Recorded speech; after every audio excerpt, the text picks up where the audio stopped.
I am 50 years old, and I am finally taking my dream cross-country road trip. But I'm taking it alone. My son John is dead, and my daughter hasn't spoken to me in years. I thought this drive would help me heal.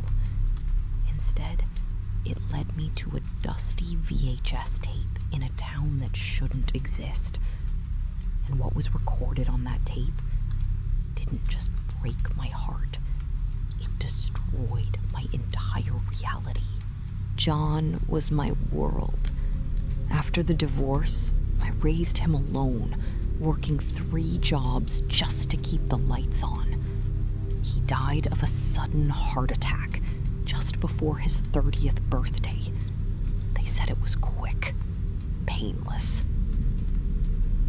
To cope with the silence of the road, I spent hours playing old videos of him on my phone. In one of my favorites, John is laughing at the kitchen table.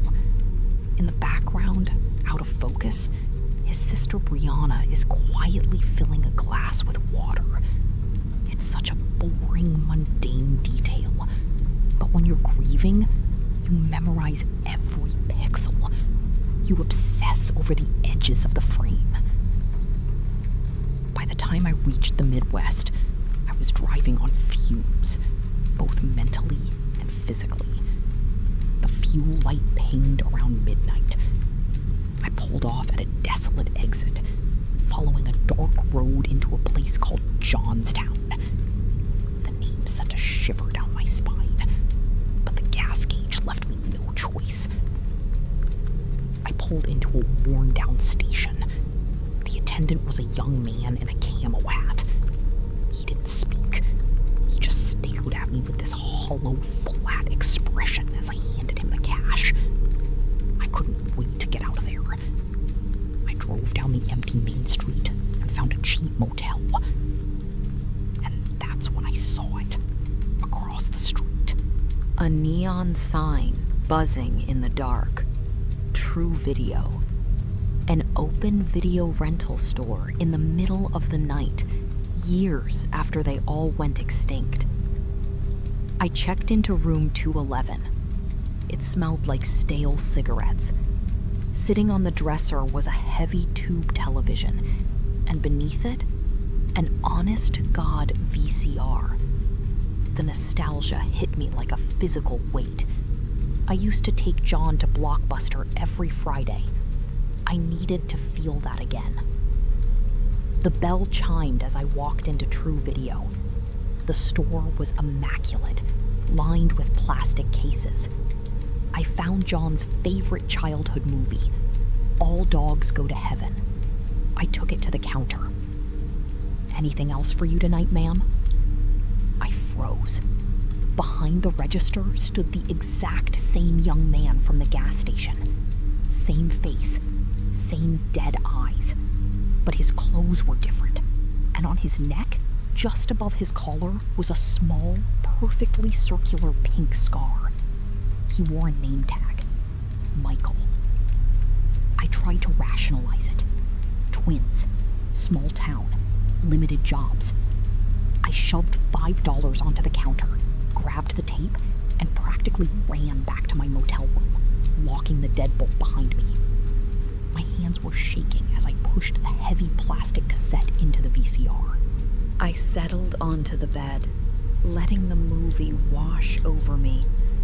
I cried until my eyes swelled, mourning my boy who died alone in the dark. An hour in, the screen suddenly went black.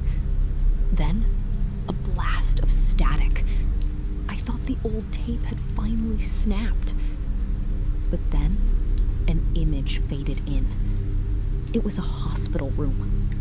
My hospital room. 30 years ago. I was holding a newborn John. It was a home video. One that had burned in a house fire years ago. I sat up, my breath catching in my throat. The screen flickered. John's first Christmas. His first steps. Videos I had shot myself. Videos I had lost forever. Then, the tape showed a memory I didn't record. It was my old house, the one I shared with John. Shot from across the street in the dead of night. An orange glow bloomed in the living room window. The fire that destroyed our home.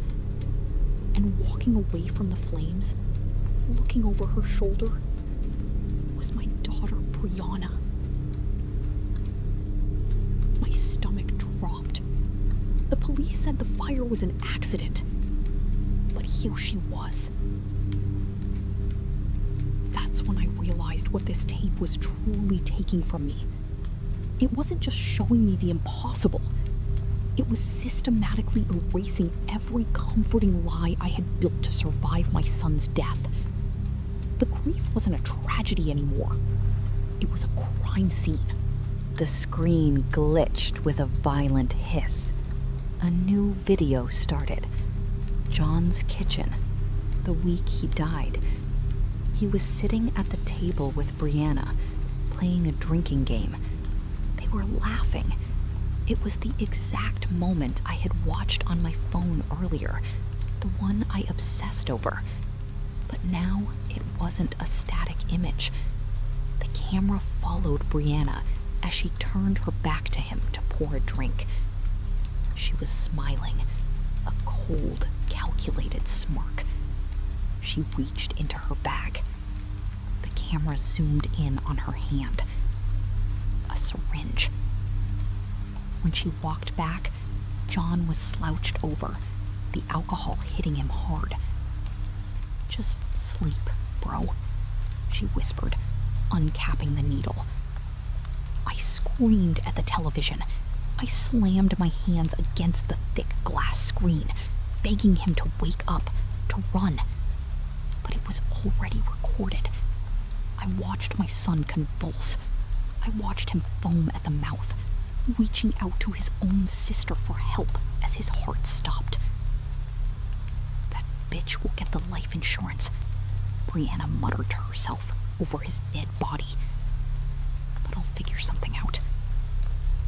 The screen snapped to black. The VCR violently spat the tape out onto the carpet. I grabbed the tape and ran out into the cold night. I sprinted across the street to TrueVideo, ready to break the door down. I stopped dead in the middle of the road. The store wasn't pristine anymore. The windows were shattered, boarded up with rotting wood. The neon sign was broken, hanging by a single rusty bolt against charred brick. It had been burned out for years. I pushed through the unlocked door. Ash and dust coated everything. But on the blackened counter, a small TV flickered to life. Michael, the boy with the scar on his neck, stared out from the screen. "Get her phone records," his voice echoed in the empty, burnt room. "Her boyfriend knows she set the fire. Good luck." The TV died. I went to the motel manager, screaming, demanding answers.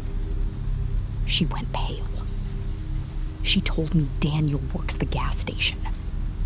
But his twin brother Michael? Michael was murdered in a robbery at the video store 2 years ago. Shot in the throat before they burned it down. She told me the tape would be blank now. It was his way of delivering justice.